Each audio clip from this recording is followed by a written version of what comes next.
Okay, we're ready to go. Okay, so let's begin the meeting at 6:02 on February 20th, 2025 of the Sustainability Advisory Board. So good to see you all. It doesn't look as though we've got any public to make comments. So let's just go around and do a check-in if we could, just going around the circle. I can go ahead and start.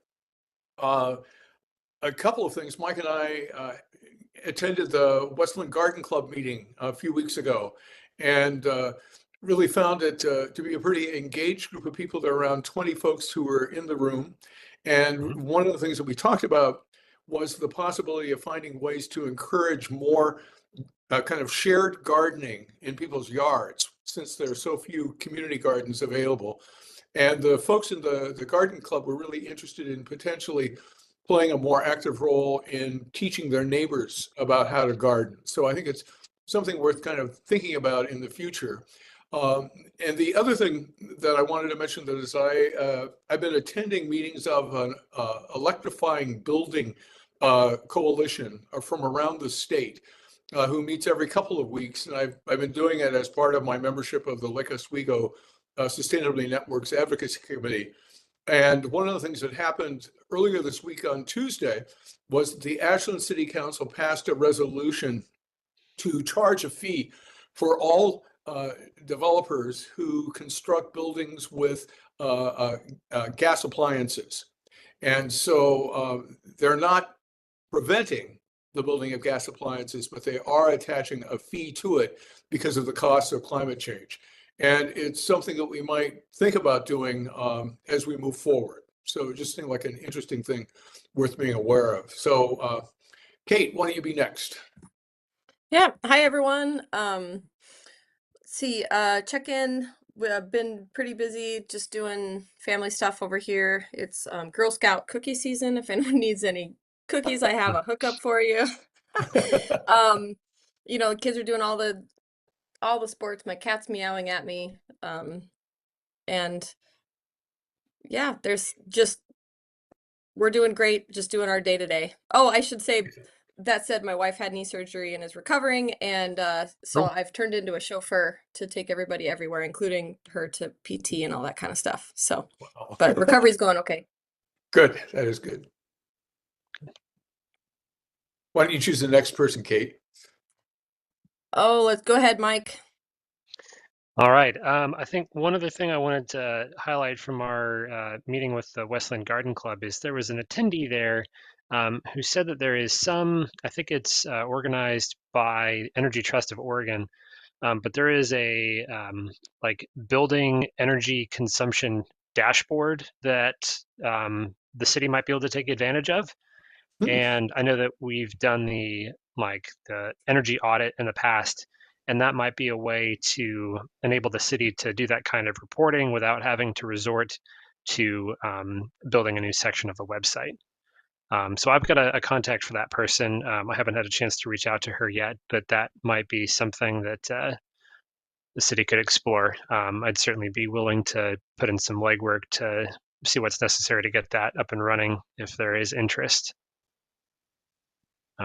Otherwise, just enjoyed the snow day that we had this past Friday. Stayed home, tried to stay safe. So yeah, and then just looking forward to getting the garden going this year. How about Dan next? All right. Hello, everybody. So let's see, update. Just like you, Kate, I've been running actually PT, but for myself, still recovering my own health issues, but I am back at work. Trying to ride the bus at least part of the week downtown to the office. Trying to be a little greener personally. I also did some winter garden prepping, just pruning back some trees and bushes and stuff like that. Just dreaming about the spring and planting next month. So did that. I'm trying to send out an email once a month at work, doing just kind of garden education for each month. Like, hey, here's some tips for gardening, just things I learned in the OSU Master Gardener program. So, anyways, it's about what I've been up to. I'll pass the mic to Roberto. Hi everyone. Well, good to come back. Yeah, winter is super nice. I think today was very sunny and I love it. We're towards the spring, so yeah, getting ready, weeding and stuff like that. I've been working in ideas on the tree canopy or the tree code for the city. So I'd like to present and I think um, I'm very interested in seeing the dashboard for the electricity audit and the consumption audit on the city. So because I think we can leverage some details from there too. I'm very curious how Mike you're doing that, but yeah, thanks. Great. And Dylan, what have you been up to? That's a long list. I was just trying to think what I would share. Historic City Hall is, practically done. We're still working on some stuff on the back end, but that's good. I don't know if I mentioned it before, but I did apply and can't remember the exact number. It was like 3,600 from Energy Trust for efficiency upgrades where we could. Oh, So good. that happened. The weather last week was a lot of work for us, but I think we did a really good response. So that's been kept me busy last week. And the other things I think we'll cover it through the agenda. I'm getting Good. some audio interference from Dylan.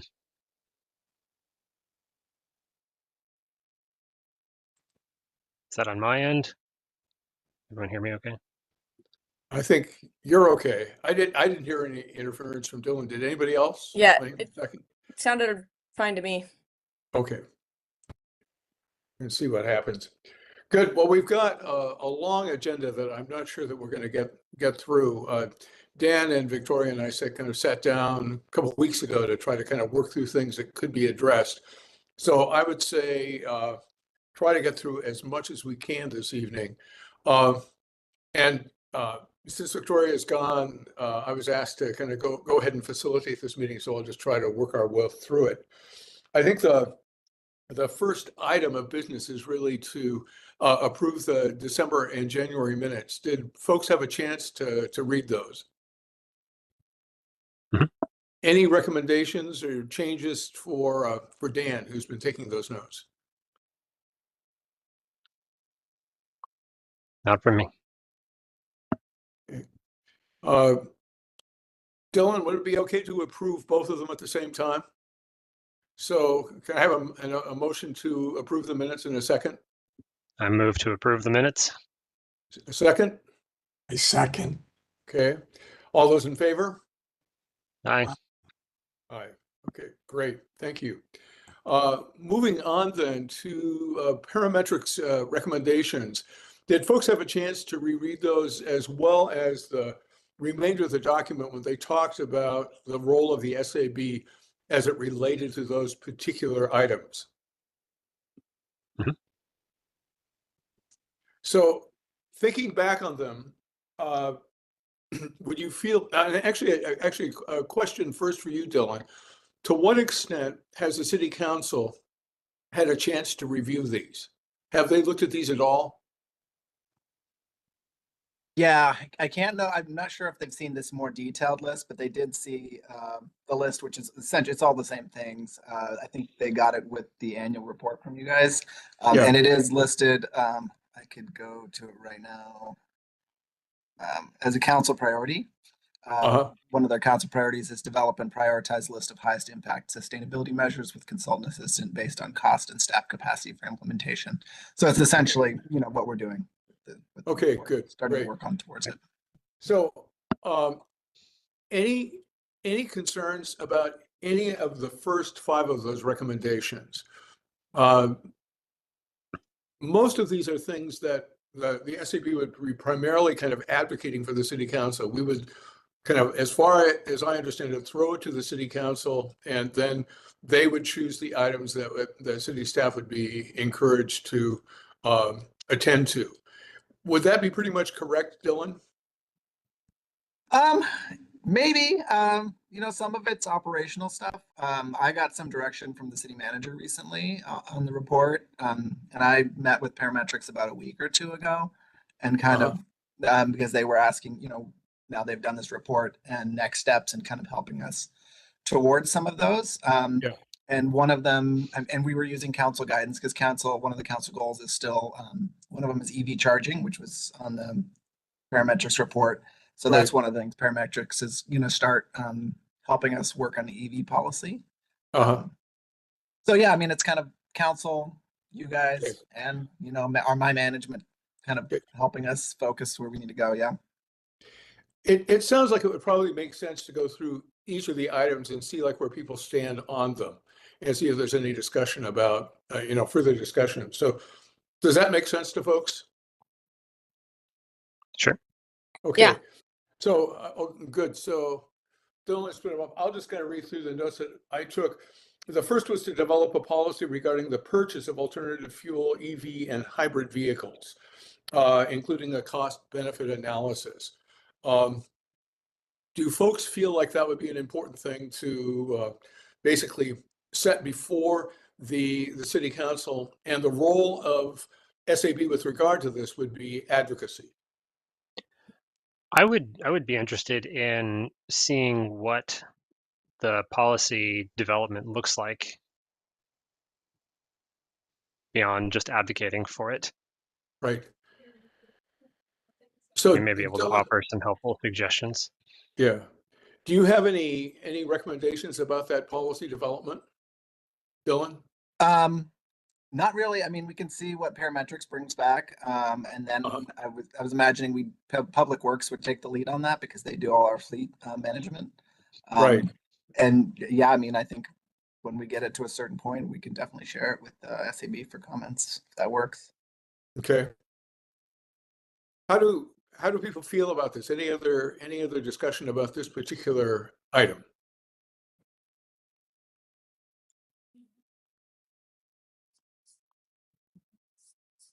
Would it make sense to vote on whether or not we want to set this one, put this one forward? I was mute, Greg.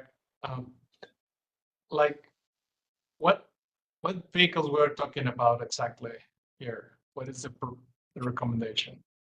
Be I think those owned by the city. Yeah. Yeah, all vehicles owned by the city. Okay, yeah, all the Yeah. the gardening trucks. Yeah, okay. Awesome. Yeah, all of the pickups, I would say any other any city cars, the vehicles that would be used by Public Works, most of which seem to be just fossil fuel burning vehicles when they go by. So I would say that I could imagine that the policy would read when vehicles are to be replaced, they would be replaced by EVs, hybrids, or alternative fuel vehicles. Yeah. There'll be an impact on where they're going to be charging because there's not a lot of charging stations in the city. So I think that's tied with the other one that we have in the list. But I think, yeah, that's great. Yeah, that's important.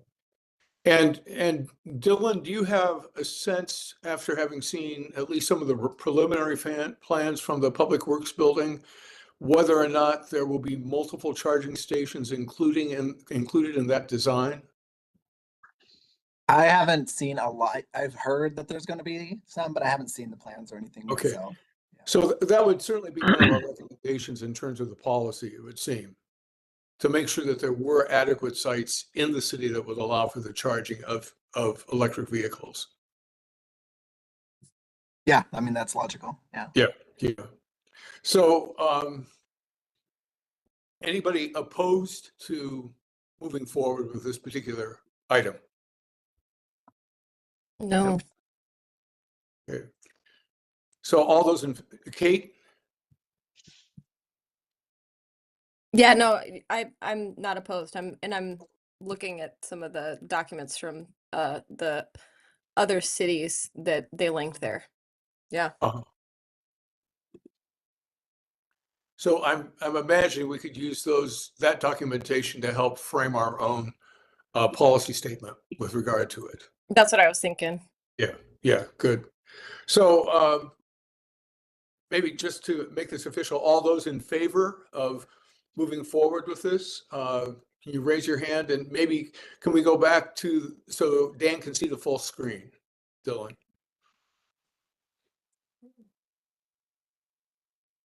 Okay, all those in favor? Raise your hand. Okay, great. Hi. Good. Going on to the second one, considering the sustainability features in the construction of the new public works, public operations building.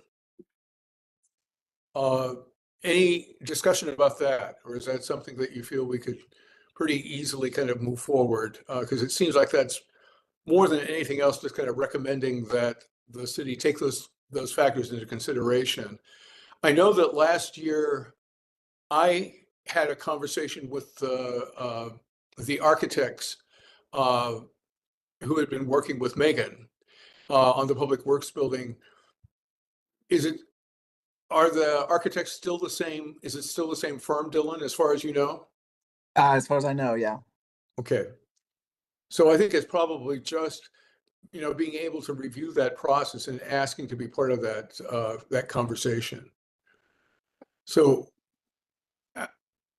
can you imagine anything else tied into it aside from just kind of urging people to include sustainability features in that? And I suppose one of the things we would want to look at is like what specific things we'd like to have done. Yeah, and I mean, and it's also, of course, balancing it with cost considerations because they Oh, are yeah, trying to yeah, manage yeah. the budget. But yeah, and I was going to just mention, I don't know if can you see the council goals that I have up right now, or are you still seeing the parametrics report? I'm seeing the parametrics Parametrics. report. Okay. Still, Um, yeah. There's one of the council goals is everything's tied in together. Review past sustainability certification policy and provide direction prior to construction of new operations building. So all these things kind of go together. Okay, so it sounds like they're really on board with regard to that. Yeah. And it would be, I think, probably more than anything else, just an opportunity for us to review those plans periodically. Yeah. I was just going to say something. And I do know there are a lot of sustainability features already planned. Yeah. I was given, I just kind of a hallway discussion with one of the public works people, and yeah, they listed out a whole bunch. So just a Good. matter of getting those to this group at some point, I think. Yeah, that could be like one of our meeting agenda items for the next month. If you could bring those, that would be helpful. So maybe you can do what we had done before. All the people who are in favor of kind of including that as one of our recommendations to the city council from that parametrics list. And I guess if we could see everybody, I guess, again, Dylan, sorry. I think everybody raised their hand. Yeah. Aye. And it may be that I'm the only one who can't see everyone. If everyone else can, no problem. So, okay, let's move forward. With regard to LED lighting upgrades in all city facilities, Dylan, do you feel as though this is the sort of thing we need to make a recommendation on, or is it just something that the city has continued to work on? Yeah. Or is it something that we could, basically, find out where the city is with regard to where new LED lighting would be needed? I think I talked to this one with our facilities people and the city manager, and I think we kind of came to this. We all kind of came to the same conclusion, along with what we talked about at the last SAB, was that this is just kind of something that as lights go out, it's just naturally happening. Okay. This was kind of talking about maybe making it a big project and doing like an audit. And it just was probably not as effective when there's all these other things to work on. So. Yeah. Was not somewhere we were really focusing. We're just letting it happen naturally. So it sounds like this is something that we don't need to really take. Well, I guess we could say we're not interested in kind of adopting because it's already happening. So do we need to vote on this one?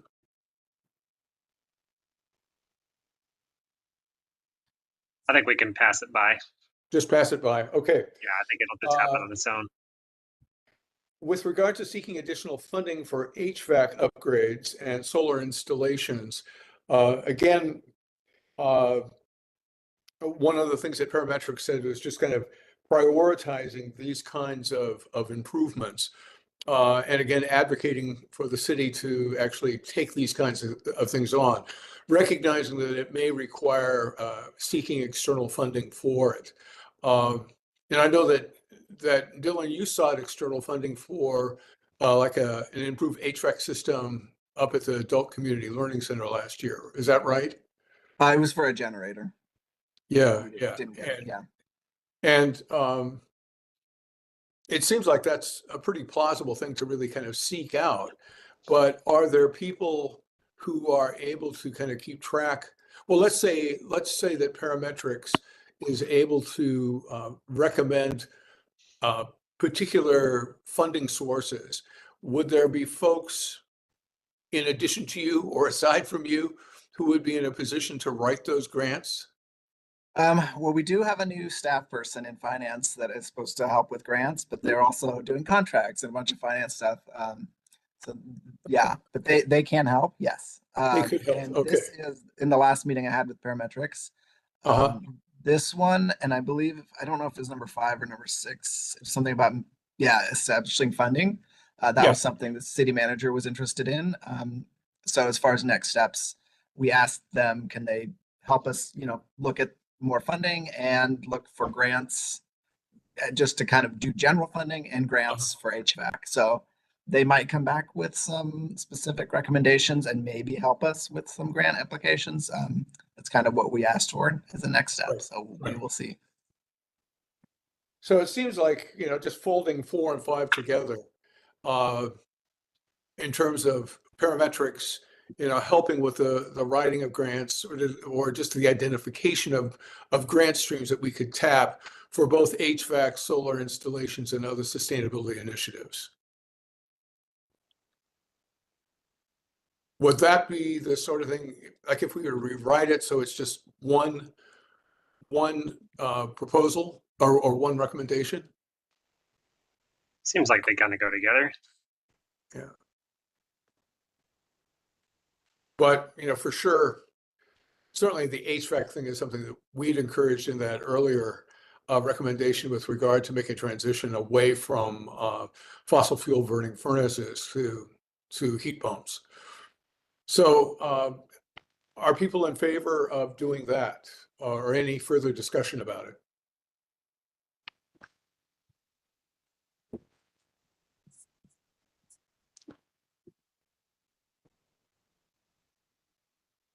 I don't have a problem with that. I think it may, if Parametrics is not able to continue to help us look for those things, maybe they can give us a quick rundown of the typical places that kind of funding might come from, and we can take it from there. I imagine the Energy Trust of Oregon is a major part of that. How do other people feel about that? Just kind of asking Parametrics, while they're at least on contract with the city, to really help with the process of kind of at least initiating the grant writing and then moving into the future and giving us information about grant streams that we could tap. Makes sense. Okay. It makes sense to me. Okay. So let's look at maybe just combining those two in the way that I had suggested, Dan, and then if people feel comfortable with that, raise your hands or yay. Okay, good. So that takes care of the first 5. With regard to the community-wide recommendations, they had suggested, again, working with local businesses and developers to encourage the installation of EV charging stations, which is something that we were already trying to address in one way or another. So do folks feel okay about, potentially convening a meeting, like with Dylan's help, of some of the appropriate representatives of the business community to really kind of look at ways in which they would be willing to help fund the construction of more EV charging stations in the city? Is that something we want to take on? I think that'd be great. I remember the origin of this idea was it actually came from the mayor originally. Yeah, I yeah. met with him over lunch at the beginning of 2024 or 2023? I don't know. It was a while ago. And he raised the idea of just kind of gathering all the stakeholders and seeing how everybody can work together to make this a little bit more likely to happen. So I think we would do well to see if we can get his participation. Yeah. And Dylan, would you be in a position to help us identify who the likely candidates for such a meeting would be? Yeah, the mayor and I did actually trade emails about that. And yeah, so we have a couple of the bigger developers in town that would be a good place to start. Yeah. Good. So could you imagine trying to hold a meeting like that sometime this spring? Yeah. Yeah, either this spring or next couple months. Yeah, sounds reasonable. Yeah, just, before May, for example. I'm guessing that a lot of the federal dollars through IRA will not be available anymore, but there may well be other state dollars that we can tap into. So it seems like it's worth a shot anyway. So do people feel comfortable moving forward with that particular initiative? Any discussion about it from the others? Here. No, definitely supportive. Okay, so all those in favor, raise your hand. Okay, so let's put that one. So the next two recommendations are basically kind of tied into repurposing or repairing appliances and other goods. And it seemed like more than anything else, those are kind of research, education, and kind of communication issues in terms of the work that the SAB could take on. How do you feel about just, identifying repair shops in West Linn who would make it possible for people to not kind of toss appliances or other items and be able to kind of recycle them, reuse them? Do you think that there's a need for trying to identify who those repair organizations are, those businesses are, or I guess just what are your thoughts about that particular recommendation? I think people who have that kind of need are probably just going to Google it. I don't know if they would look for something that we put together. Yeah, there's actually an event happening, I think, Saturday. I think I read in West Linn Tidings. Yeah, Robinwood Station does these repair fairs once every, few months anyway. So I think, making sure that that stuff is advertised both in the tidings, which they're doing, but perhaps in the city publications as well. I can't remember whether Dylan, do you remember? Yeah, I was just going to jump in and say, yeah, we do promote the Robin Woods Repair Fair. I think we have it on the city calendar. I think it gets in the newsletter and other things. And also our library does the Library of Things. That's a repurposing sharing. Right. Yeah. So there is activity in the city on this one. And I know that there are other things that people do. There's apparently some website, if you have things that you're willing to give away for free, you can post them. And it's amazing how quickly people have come and relieved us of these items. And so I think that there are systems available, and perhaps more than anything else, one of the things that we could do would be to just write, it might be a place for another op-ed for the paper about repairing and recycling in this way. And that, it's something I could take on. It was the sort of thing that I was hoping Tiffany might be able to write about. But I think probably any of us could write an op-ed for the tidings and just include some kind of short article in the paper about it as well, just to remind the public that there are options other than just taking stuff to the transfer station. So do you think that, it's something that is at least worth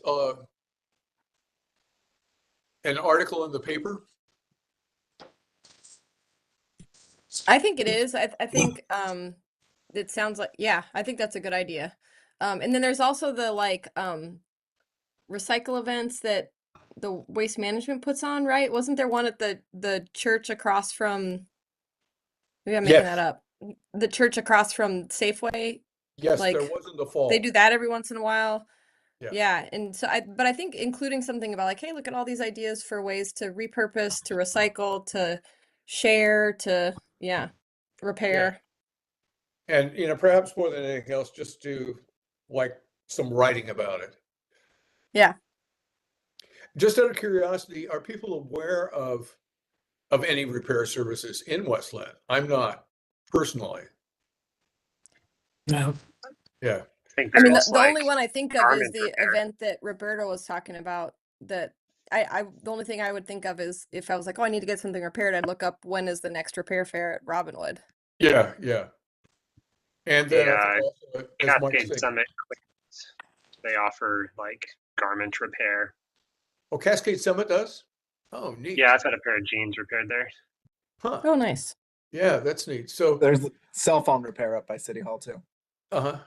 So maybe one of the things we could do before I try to write an article is that we could just, at one of our meetings, brainstorm the stuff that you just been sharing that I didn't know anything about, and kind of Yeah. come up and maybe between now, well, let's say if we were to do that in our March meeting, between now and then, just keep your eyes open for any other kinds of opportunities that kind of would support that particular kind of educational effort with the public. Yeah, the other one I was thinking about, like if we, had something about like, online groups, is the Westland Sustainability Coalition website or whatever, or the Facebook page. Yes. There's like really good information on there about where to recycle what. Oh, Um, great. Good. and then also sometimes people will be like, I have extra space for this type of recycling, and then people, it's a good way to find other people who are really interested in recycling and find out how to do it Good. Good. So I think for all of Collaborative. atypical this stuff. can be then Yeah. included. So, and I think that would kind of address those two final items in their recommendations. So that would be great. Sorry, I need to step away for just a minute. I'll be right back. Okay, thanks, Kate. So I think that takes care of the parametric recommendations. Am I missing anything, or do you have any other further suggestions? Greg, did we vote on 7 and 8? I'm just taking Oh, I notes. think 7, those are the two, we didn't, and we probably should. So maybe if you just say that we agreed that we will write, just kind of engage in some educational opportunities for the city as it relates to repurposing or repairing products. Okay. And all those who are in favor, raise your hands. It sounds like Kate was in favor, so good. Thank you. So that leaves us with the top SAB goals that were not included in the parametrics. So the first is Mike's baseline audit, and we've got that. So we at least have a baseline. So it is mostly the issue is updating that baseline audit on an annual basis. Yep. So it sounds like, Mike, if you were to investigate the source that the woman at the garden club meeting mentioned, we could find out whether there would be a way to kind of collect that information. Yeah. I was also wondering whether it might be possible, like I was talking with Roberto about this yesterday, and he said he would be kind of interested in potentially helping you try to assemble that data, and at least for last year. Yep. And Yeah, I got your email just earlier today. yeah, It'd be good to, I guess, chat with you offline about how that process worked. Yeah. The long and short of it is that the city has a public records request process. And so we basically just had to formally request the data, and then somebody through the finance department was able to pull the billing statements, and then I basically rolled it all up into a single spreadsheet and then started crunching numbers. So I was wondering whether there might be somebody from the city who would be willing just to kind of collaborate in that process with you so that they could learn what you did and get a sense of the kind of the time requirements for completing that exercise. Would there be anybody in Public Works, Dylan, who might be willing to do that? Like how many hours did it take you, Mike, to actually assemble that data once you had the information from the finance department? Um, well, part of what complicates that question is that I tried to dive in a little bit deeper than just tracking the top line number. I Yeah. tried to figure out, assigning it to each building and then categorizing the buildings. Maybe those who were present when I presented on that remember that one of the things that I found was that a significant chunk of the city operations electric usage is just pumping water. Right. So then there was this idea that, if we encourage people to reduce their water consumption, that there would be a correlating reduction in the electricity consumption. But if we're just going for a top line number, I mean, for everything, maybe a few hours. So I think that that's why I was really interested in having some city staff person participate in it. If it's only like a 2-hour exercise, it doesn't feel as though that would be overly burdensome. So, an SAB member who happens to have expertise would not be required to kind of maintain it on an annual basis. And with regard to the city seeing whether or not it's actually making progress to those goals, it seems important data to actually have.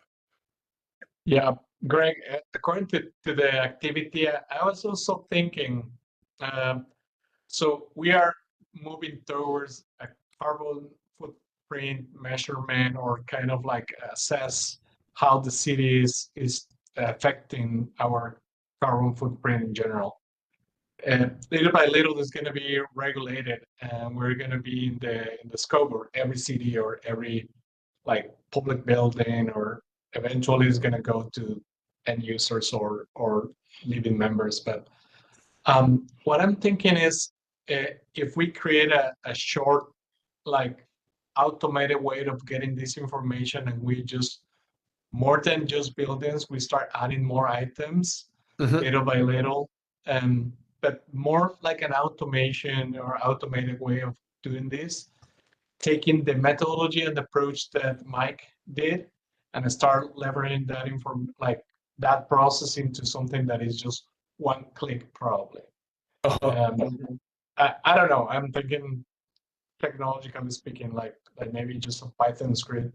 The script will parse everything in a second, and we involve the community as well of giving ideas if we have the opportunity to talk to high school or the other places. But I'm thinking big, just like let's keep it as a regular, maybe monthly process that is just one click and collect the information. Yeah. I think I like the idea of automating that. One of the things that we did have to do is we were handed a stack of like paper billing statements for the natural gas usage. So Victoria and I sat around in City Hall for like an hour one afternoon and made sure that we understood what we were looking at, and then just wrote the numbers down manually. But part of me wonders if the Energy Trust of Oregon utility, that person at the garden club, I mean, they may have some sort of process to like link billing accounts and to just pull that information automatically as well. This tool may exist in some capacity already, but if it doesn't, then I possess the skill set to put something like that together. It sounds like, Roberto, you may also be able to do that, but we could collaborate on that. I think there's a way to do this, but I think part of it is going to still require the city to hand off some, Excel files or CSV files. so. Would it make sense to kind of, as the SAB, to just kind of recommend that we encourage both of you to collaborate on this in the coming year and see whether we can come up with a system that is workable and not very time consuming, so that it could actually be passed on to the city. And so if you could kind of document the process by which it's possible to do, if not actually set up a kind of a program to be able to collect and manipulate this data, that, would be a great service to be able to provide to the city. Dylan, can you think of anybody in the city who has the skill set that would kind of match what Mike and Roberta could bring to this?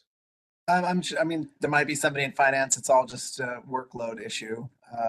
Yeah. I was thinking, and I think we did do it last time, is requested information directly from Northwest Natural and PGE. And maybe they have a better format that they can send it and be used versus going through paper. I think we did a little bit of that last time. Yeah. So PGE's data was a little curious as well. I had to filter out. They were saying something like the city spends $42 million a year on powering the streetlights. So some of the data was nonsense and required a human looking at it and figuring out that it was nonsense. Yeah, so go ahead, please. Yeah, with PG, that's a good point. If is one approach and one kind of the items we want to get, they have an API connection to their database. I don't know what it requires or how we can do it, but we can get live information.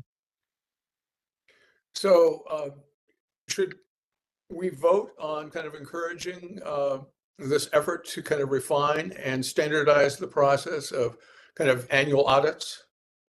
People feel okay about that? Yeah, I think it'd be worthwhile. Yeah.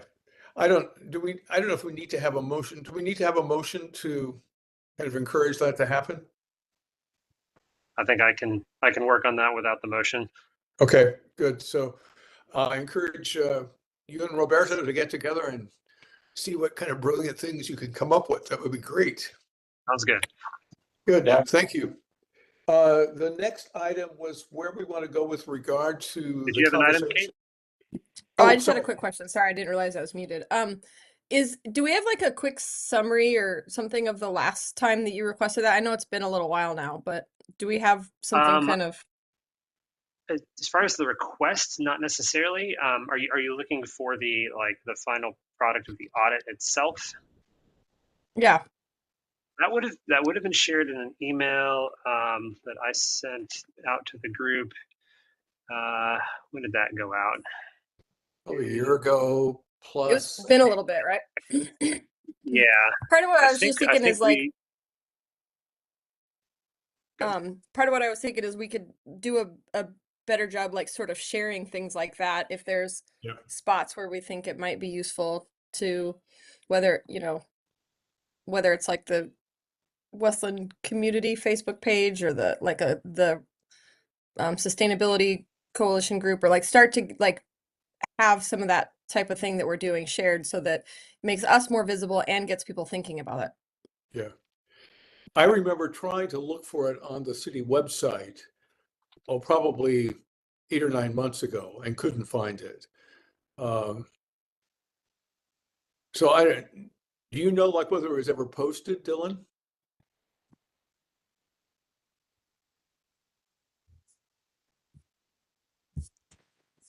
Can you see my screen? Yeah. No? Yeah. Oh, so there, yeah. So Oh yeah, on the sustainability page, sustainability good. stats, I think, and then Great. yeah, it talks about in 2023, and it's down here. Excellent. Thanks. Oh, great. So if I just searched, You just Google Westland Westland sustainability, and you'll find the page. Yeah. Thanks, Dylan. Yeah, I just sent everybody. So that's like a PDF of the Word document summary.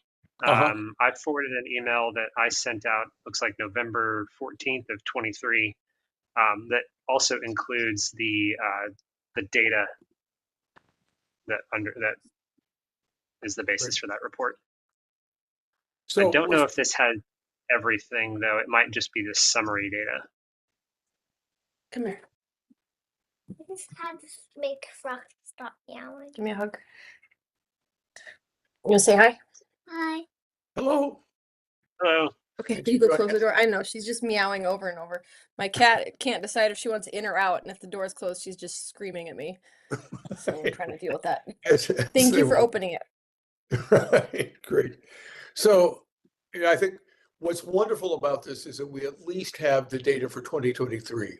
So we've got that baseline to work with, and so at issue is just kind of updating on an annual basis. So I'm delighted it's there. So I think the data, actually, I think the data is for 2020, 2021, and 2022. okay, great. We're a couple years out of date now.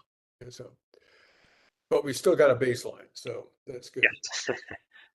So, moving on to the next question with regard to electric yard tools.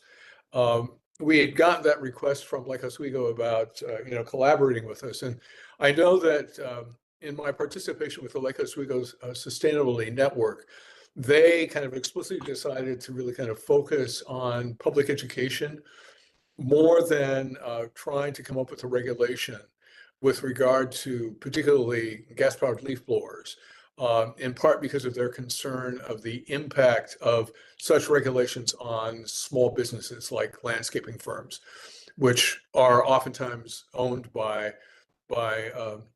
Latino owners.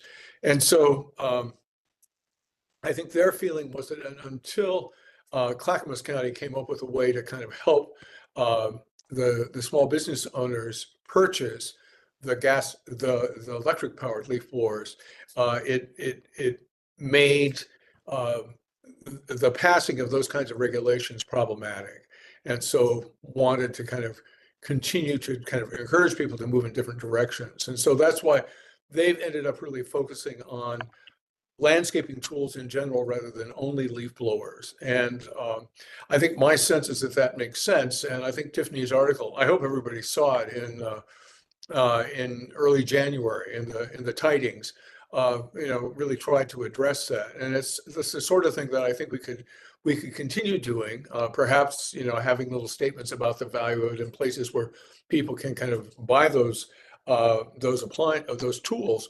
But the other thing that the Lake Oswego Sustainability Network does is sponsor kind of fairs in which they provide merchants who market those tools to kind of share them with the public so that people have a chance to see them. I know that Mike had invited somebody to do something similar to that to the last old time fair, but it's the sort of thing that we could potentially do as well if people were interested in trying to do this kind of broader public education event.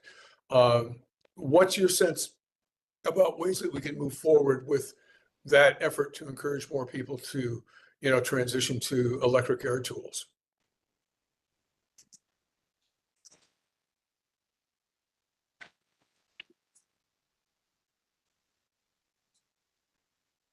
Is this something we should try to do?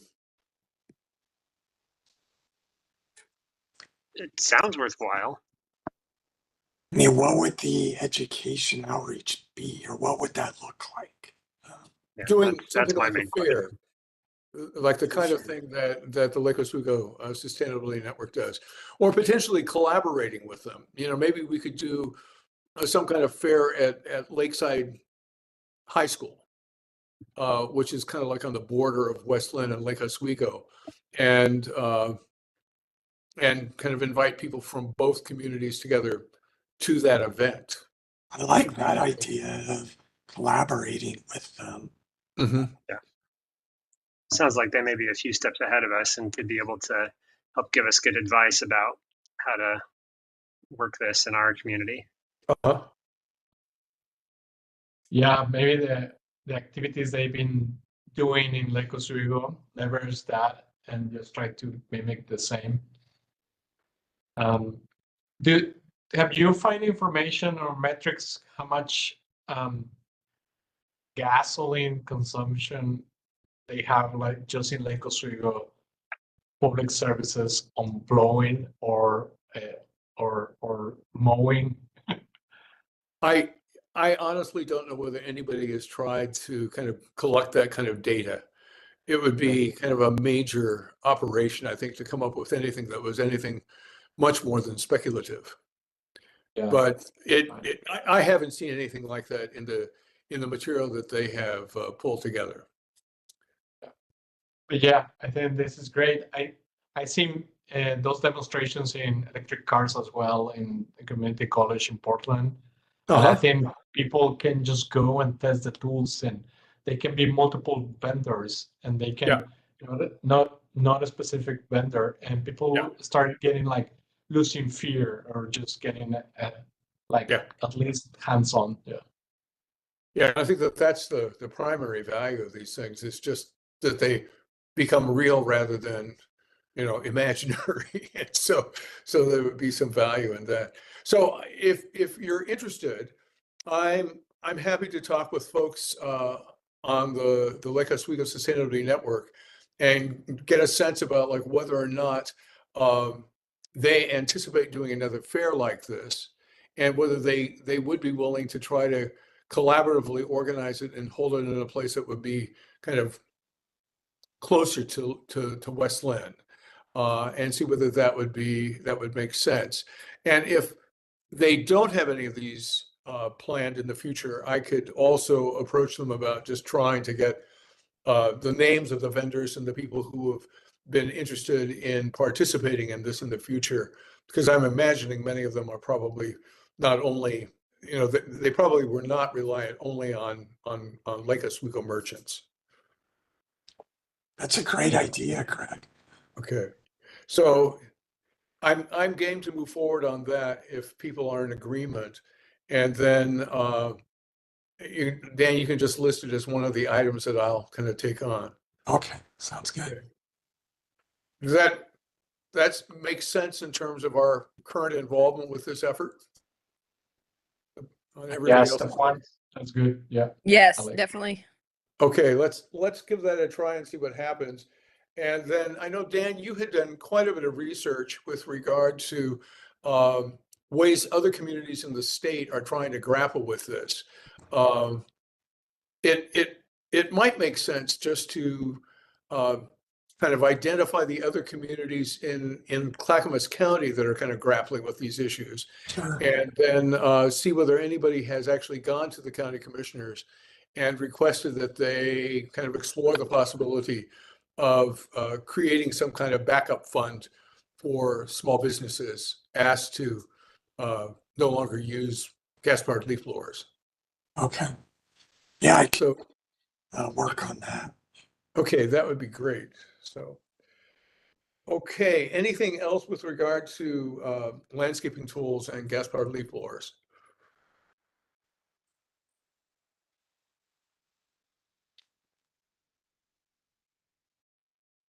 Okay, moving forward to the revision of the tree code. I know something that we've talked about is the possibility of Dan and me kind of sharing with Darren information that Dan had collected about whether or not that revision really requires a total goal 5 revision, which is one of the things that the city has said would be needed if we were to actually kind of do the kind of revision of the tree code that we had proposed a couple of years ago. And I think my sense is that that would be one step in kind of moving forward with this.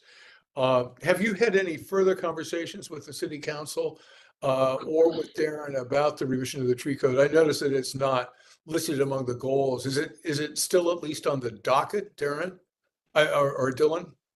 Yeah, as far as I know, it's still on the docket in the same place. Yeah.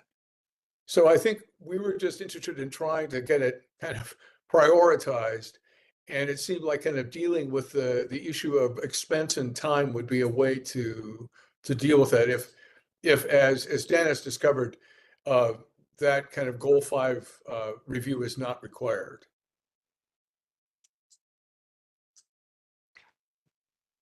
So, Greg, yeah, I'm open if you want to arrange a meeting. Yeah, I'd be happy to arrange a meeting with Okay. Darren about that then. Great. How do Okay. other people Can feel you about invite me that? to the meeting? Can you guys invite me to the meeting? So I would like to. Oh, yeah. So Sure. can you send Roberto the that PowerPoint that you had done? Yeah. Okay, good. So you can take a look at it. And Roberto also has some, I think, very useful ideas about really kind of looking at the values associated with preserving the urban canopy. And do you want to talk more about that, Roberto, right now? It seems like another thing that would be worth potentially sharing with the city council. Yeah, I think so. I've been walking through the idea about the tree code, and I see it more like the tree canopy management plan. But so our item is the tree canopy code or the tree code. But it's not only legislation. I think this is big and very important. So I created a presentation that I want to show to everyone here, if that's possible. Can you let him And have a screen share, Dylan? Yeah, you should have the ability. You should see share at the bottom of your screen. okay, yeah, thank you. So the idea is, I'm gonna go a little bit. Can you see my screen now? Yeah. Yeah, great. Yeah, so many years ago, I saw a conference in smart cities about Mount View, California. And they did this amazing work about their tree canopy inventory. So, and it was a community-based application that everybody had the ability to ingress information without needing like one centralized. I I don't personally like centralized information tools. I prefer when communities involved and other instances help to get or gather that information. So I went through our report from last year, the annual report, and I saw an item that I really like what it says, like the city to draw on sustainability principles and climate change concerns, aligning with climate action initiatives. So according to that report, I get that, and I start pulling ideas from many places. I can share all the reference I start getting information from, but basically is to align to a climate action as a city. So West Linn to bring significance of environment and socioeconomic benefits, like high quality of life. Like we live in a very beautiful city. Let's just keep it that way or better, right? Health, energy savings, water quality, etc. So if we define a vision and mission based on that particular objective of preservation and enhancement of our tree canopy, not just to see it like it's something we have because we see it every day. Like we live in Oregon, we have a lot of trees. This is important. So, and that will help also flooding impacts property value and city aesthetics. It will bring financial benefits because we'll reduce electricity bills through shading, additional carbon sequestered. Like in the future, near future, we're gonna start getting or incentives or charge about how much we're consuming, right? But if we have biomass out there or wetlands that sequester the carbon footprint, that is going to be beneficial. There are many other things, right? Erosion prevention, temperature moderation, etc. So what I did is I draw a quick, like, we need to plan and make a foundation. So define a vision, mission, establish governance, like that can be part of tree code analysis. And I will suggest also leverage best practices from other cities. What they're doing in Mountain View, California, what they're doing in Portland. And not only focusing, we need a lot of money or we need funds, is we need to start integrating the community. So then we can define a development plan and a policy and start like a pilot project on this.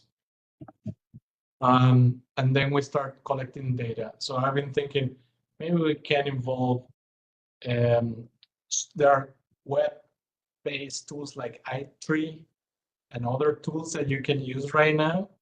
And you can get a very brief idea like how it looks like Wesleyan right now.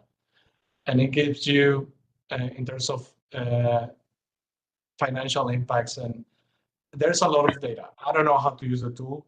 I think is explore that idea and involve Wesleyan High School makers. Like they make robots for fun, and they have contests. They go to contests. They can probably make a LiDAR system for us. That'll be super good involvement project that the community starts seeing like the benefits. And of course, all of these things we can hire externally, but I think if we start getting more involved, we can measure and see what are the financial benefits directed to the city and also the carbon footprint benefits. This is an example of, on the left side is what the tree canopy map looks like in Portland. They have all this inventory. I'm sure they put a lot of resources there. This is one thing I made with iTree canopy the other day using a tool called iTree just for the city. So I draw and check some points that were biomass or just non-tree, and start getting some metrics there. So it's not that complicated. So at the end, we can have an idea what is the impact of having our own tree canopy management plan. So yeah, thank you for the time on this. Thank you for developing this. It seems like it's this kind of information that really kind of extends the whole conversation about tree canopy beyond specific revisions in the tree code to development of this kind of plan and roadmap for the city council to really figure out over time how to make sure that we don't lose what we've got, but also enhance it for, you know, all the reasons that Roberto was talking about. I guess my question for the rest of you is that, is this something you think that would be worth investing our time and energy on and potentially developing a presentation that can be brought to the city council?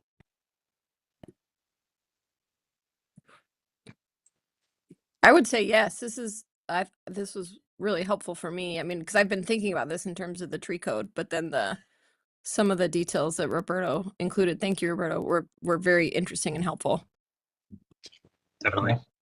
Yeah, and I agree. I think this was a great presentation, Roberto. And yeah, I think it's very helpful. Yeah. Okay. Yeah, we can continue working on this. I'll share it to you and start like talking more, maybe start a chapter of communication. And I really like the idea of finding ways to involve high school students in this. It was interesting when I was reading about the revision of the new regulation in Ashland with regard to charging developers for including gas lines into buildings, that it was students at Ashland High School and a young group of climate activists at the college level and high school level who were really able to kind of move this whole effort forward, kind of modeling what can be done in the rest of the state. So it really points to the value of finding ways to involve younger people in these efforts and giving them tools that can potentially make a real difference for their communities. And we're lucky to have people at Wesleyan High School who are really committed to this in terms of the faculty there. Yeah. So with regard to tree code, are there any other things that you think that we could potentially address? I think this is a good start. I think we just need to define the scope and what is the end goal of the tree code revision. Like, is it going to be overwhelming, or is it just going to be just looking what is there, what is the regulation, and where and just have it handy, right? Like, and then how we can move forward to the next steps in terms of what we find there. Yeah. I know that our recommendation a couple of years ago to the council with regard to the tree code revision was really based upon some specific items from the Milwaukee tree code, which I'll send to you. So you could see the specifics as it related to that. And actually similar to what happened with regard to the regulations with regard to gas hookups in Ashland, they involved primarily charging additional fees to developers when trees were taken out that kind of significantly reduced the canopy in a particular building site. So I think kind of following that model could be potentially valuable. So I think that there's useful models to go on in terms of the tree code revision. And again, just trying to figure out how to simplify it so it doesn't require a Goal 5 review, which was going to require a lot of public input. Anything else with regard to tree code?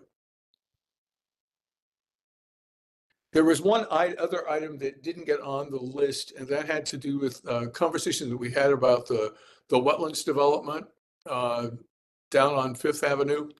And I know that at one point, Dan, you had suggested, trying to review city codes as it related to the wetlands and tree cover, et cetera.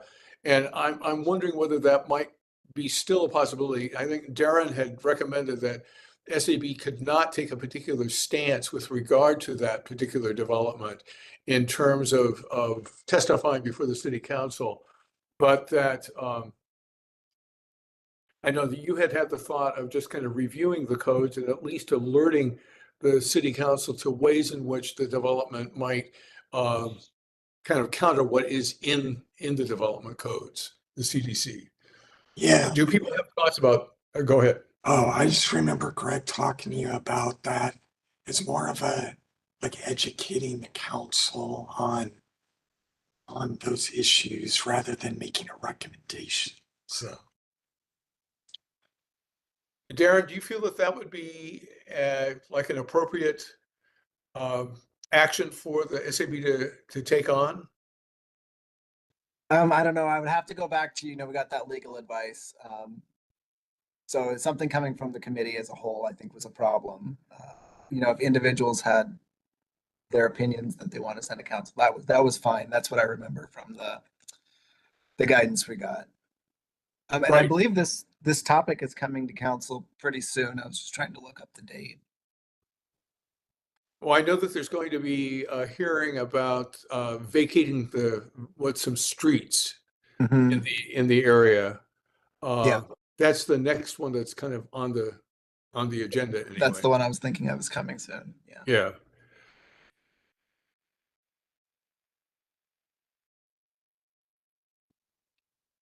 I guess my inclination, Dan, is that if you were to kind of investigate it, maybe, and if you have any suggestions on particular parts of the CDC that we could look at, like I would be willing to kind of take a look at some of them.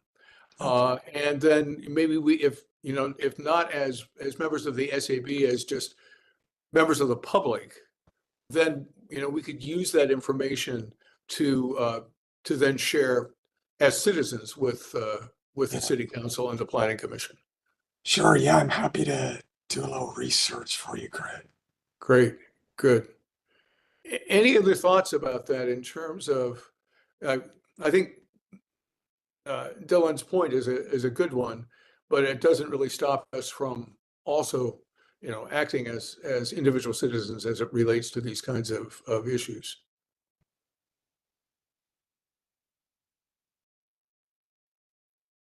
So if you can get me whatever you can, Dan, that would be great. Yeah, And you I'm bet. happy to kind of look at the CDC. Um, Anything else with regard to SAB goals that we were carrying over from the past?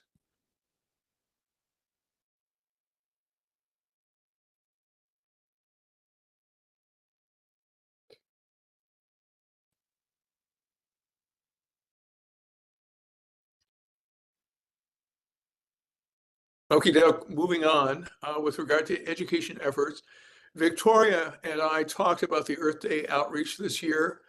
And I think our joint feeling was that particularly last year, the number of people who actually participated and kind of gained some benefit from it was pretty small. And the fact that it looked as though we were probably not going to be able to use the cider house again as a site uh, kind of militated against, putting in the energy needed to actually make it happen, particularly given the fact that charities no longer involved. So is there any strong feeling one way or the other that we should actually, try to still kind of hold some kind of Earth Day event? I feel like we're running really low on time because it's already Yeah. February. Yeah, I think Are it'd be there tough to put it together in 2 months. Yeah.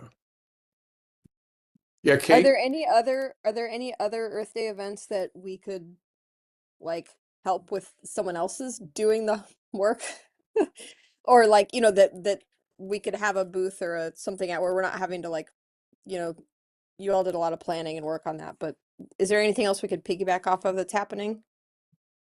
Not that I know of, aside from, I'm guessing that there will be different cleanup projects and restoration projects and ivy poles, et cetera, that day. And, perhaps just simply our participating in those would be a good thing to do. No, And like, last year there was an event that it's called Crest, right? I think Greg, you went out and had a table there. yeah, that's right. I did have a table at Crest. It's Maybe they're conceivable. doing that again.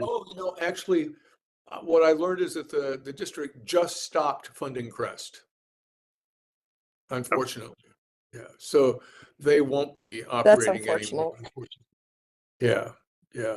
I think the district is strapped for funds this year, and I guess they decided to keep the elementary schools open and not Crest, unfortunately. So there I was is, just sharing, the Parks does Earth Day Work Day. That's the city's Earth Day event yeah, that you'd mentioned. Yeah. yeah, Um, and I suppose we could have if nothing else, we could have some kind of table with information about the Sustainability Advisory Board there, if people were interested. And just kind of highlight some of the projects that we're working on and get people's input about it. I was going to recommend too, some of these articles you talked about writing, you could time one of your articles to coincide with Earth Day. Yeah, good idea. Thanks. Great.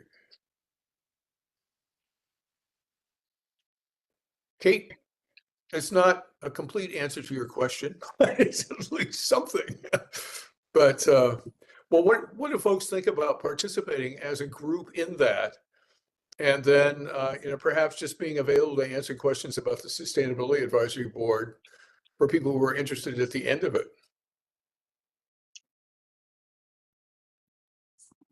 I could see participating in the work itself and chatting with people while yanking ivy, being Yeah. part of that too.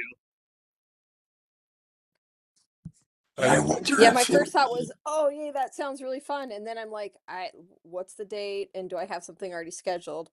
But I like the idea of actually going and doing work. And then it made me think we should have t-shirts. And then let's say like Westland Sustainability Advisory Board. Then we go pull weeds in our t-shirts and then tell people what we do. I like that idea a lot.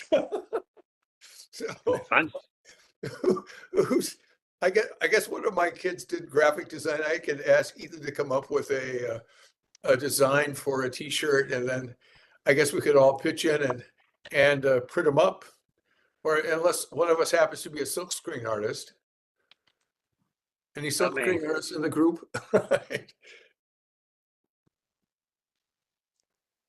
Well- Would it be something like at the end of the work day or the work party, like one of us would talk to the group or something, or is that what you're thinking? Or Oh, no, actually, I was thinking more of what Mike had said.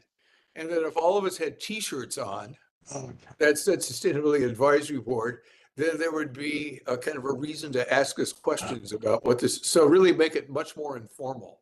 got it. Okay. Yeah. Participatory. Yeah. That's a good idea. Well, and even if I'm trying to just, I just said the t-shirt idea. I'm sorry. I'm just, but I was thinking, or we could do like a t-shirt that's more general, that's just like Citizens for a Sustainable West Linn or something like that, you know? Uh-huh. Well, do you want to play around with the T-shirt idea, Kate? I don't know. Do I? It's I the mean, danger of mentioning things. I know that's the danger. I would say I don't mind doing it, but I'm also fine acknowledging that that's kind of a silly idea. But if you guys are really interested, I will look into t-shirts. Right. No, that's great. That's a good idea. All right, I'll think about it, and I'll use some. Yeah. Okay. So You some know kind of what might t-shirt be idea. fun is invite your kids to design something with you. Oh my gosh. Yeah. That's great. Yeah. Right. Yeah.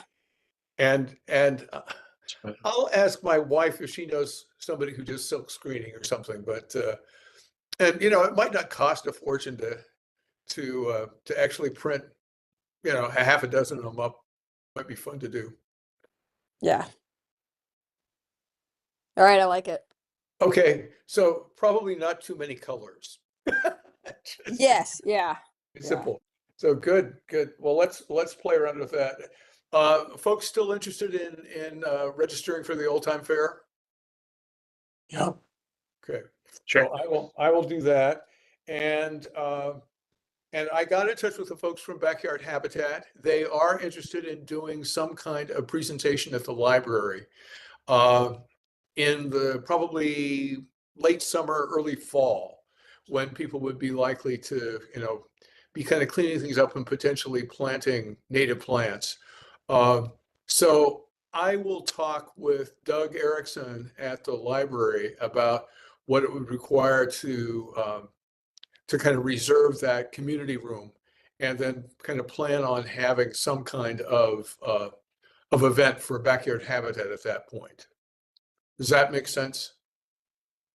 It does. Yes. Yeah. And so they were really interested in trying to do something like this, but just felt, they could get publicity out, but we could be like the primary arm. And it's the sort of thing I could, potentially write an article with the folks at Backyard Habitat that could go into the tidings as well. So then maybe before moving on to any other new business, Darren, would you be able to reserve a room at the City Hall for our March meeting between 6 and 7:30 so that we could meet in person? We're trying to meet in person once a quarter. Yeah, I mean, if people are open to it, I was looking at the date. I might be taking a spring break trip with kids. So that Okay. would be a possible complication. But I could figure that out as we get a little closer, Okay. if there's Dylan, interest from everyone. Dylan, isn't spring break the week after the 20th? Or... It is, but we are talking about going a little earlier, Oh, I got you. leaving that night. Yeah, no worries. But that might not Yeah, happen. we as so well. it might be fine. Yeah. Okay. But could Kathy just, basically get us onto the YouTube thing and make the room available for us as she has in the past? Possibly, yeah. Okay, good. So, but if we, it would be nice to be able to meet in person then, since it's been a while. It'd be nice for Roberto to meet everybody face to face rather than two-dimensionally. Yeah. Pretty much. Like, So let me know whether that is doable, and then we can kind of announce it to folks maybe before, a couple of weeks before. And any new business?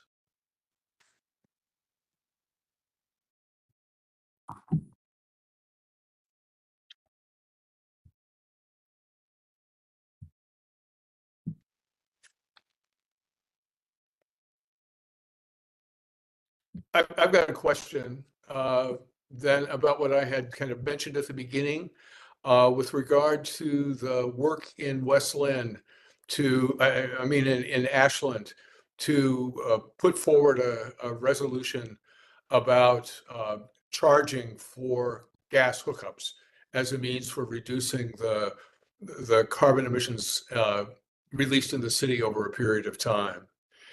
Are people interested in gaining more information about that? And is that something that I could bring to the next meeting and have as one of our items to begin exploring?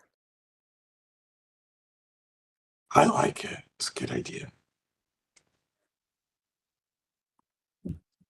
Yeah, let's Yeah. take that as an example. Yeah, thank you. Okay, I'll get get some news articles and the text of the resolution in Ashland that was passed. But this actually the group of people that I'm meeting with a couple times a month, they're really amazingly well informed. So it's and there's actually a law professor at Lewis and Clark who said if we were to move forward with something like this, she would be more than happy to help with the language and just present information, presenting information to the public and to the city council. So I think it's something. Given the fact that the folks in Ashland found a way to work around the ruling that prevented what had happened before, like in Milwaukee and in Eugene, it was just helpful. So I'll try to get that information. Anything else in terms of new business? So, Dan, were you able to collect a kind of a set of action items looking back through your minutes? Well, let's see. Let me take a look here. So you said you're gonna work on gathering the information what City of Ashland passed, right? Right. The resolution. Um, let's see. Dylan is working on setting up the room for March 20th in person. Greg, you are going to reach out to the library and set up a room for Right. early summer, or I'm sorry, late summer, early fall, for Habitat for Humanity. Greg, you are working to register us for the Old Time Fair. Yep. For Earth Day, Kate, you are going to work on a t-shirt design, possibly with your kiddos. And Greg's going to look around for a screen printer to make those t-shirts possible. And we'll all consider volunteering as time allows on Earth Day for that work day. Let's see what else. Roberto, I'm going to email you my slides regarding the tree code. And that would be great, Roberto, if you could email out that presentation that you gave us as well today. I think that'd be helpful. Greg, you are working on setting up a meeting with Darren, along with Roberto and I, so we can meet and talk about the Goal 5 related to the tree code. And it seems like that actually might be a good time for Roberto to talk about like just coming up with a canopy management plan too. Really Yeah. kind of fold those two things together, I think would be valuable. Yeah, for sure. Yeah. Let's see, I think that's about it that I have for the action items. Great. Well, I think the only other thing that we're looking at is just the code issues tied into the wetlands development. That's right, yes. Yeah. Got that. Maybe, and then one other thing was just, figuring out how to set up a meeting with business people and developers as it relates to their participation in the construction of more EV charging stations. Okay, yeah, I actually do have that Yeah, list. yeah, I think you probably had more things earlier on. So, Yeah. yeah, as you go through the minutes, if you could really highlight the action items Yeah. and put those at the end, and then maybe get those out if possible within the next couple of weeks, just so people have Yeah. that information and then can kind of address it before our next meeting. Sounds good. I'll email that out. Okay, great. Any other thoughts before we finish?